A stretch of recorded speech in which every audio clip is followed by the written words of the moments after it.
Most of us associate the holiday with happy pilgrims and Indians sitting down to a big feast, and that did happen once. The story began in 1614 when a band of English explorers sailed home to England with a ship full of Patuxet Indians bound for slavery.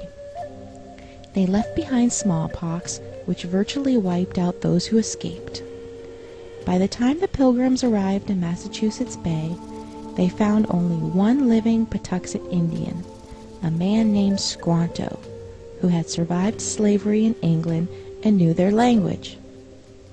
He taught them to grow corn and to fish, and negotiated a peace treaty between the Pilgrims and the Wampanoag Nation. At the end of the first year, the Pilgrims held a great feast honoring Squanto and the Wampanoags. But as the word spread in England about the paradise to be found in the New World, religious zealots called the Puritans began arriving by the boatload. Finding no fences around the land, they considered it to be public domain. Joined by other British settlers, they seized land, capturing strong young natives for slaves and killing the rest. But the Pequot Nation had not agreed to the peace treaty Squanto had negotiated, and they fought back. The Pequot War was one of the bloodiest Indian wars ever fought.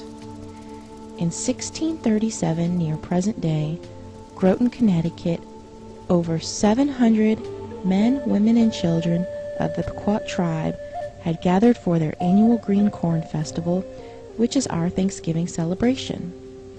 In the pre-dawn hours, the sleeping Indians were surrounded by the English and Dutch mercenaries, who ordered them to come outside.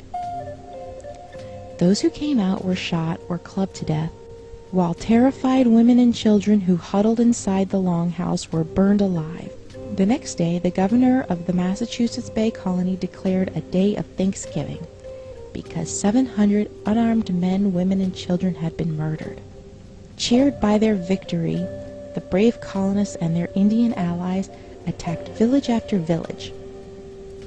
Women and children over 14 were sold into slavery, while the rest were murdered. Boats loaded with as many as 500 slaves regularly left the ports of New England. Bounties were paid for Indian scalps to encourage as many deaths as possible. Following an especially successful raid against the Pequot in what is now Stamford, Connecticut, the churches announced a second day of Thanksgiving to celebrate a victory over the heathen savages. During the feasting, the hacked-off heads of the natives were kicked through the streets like soccer balls. Even the friendly Wampanoag did not escape the madness. Their chief was beheaded and his head impaled on a pole in Plymouth, Massachusetts, where it remained on display for 24 years. The killings became more and more frenzied, with days of Thanksgiving feasts being held after each successful massacre.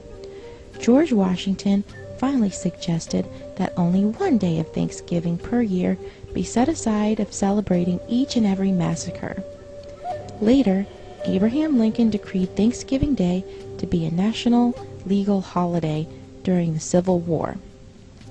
On the same day, he ordered troops to march against the starving Sioux in Minnesota. The story doesn't have quite the same fuzzy feeling associated with it as the one where the Indians and Pilgrims are all sitting down together at a big feast. But we need to learn our true history so it won't ever be repeated. This Thanksgiving, when you gather with your loved ones to thank your Creator for all your blessings, think about the people who only wanted to live their lives and raise their families. They also took time out to say thank you for all their blessings.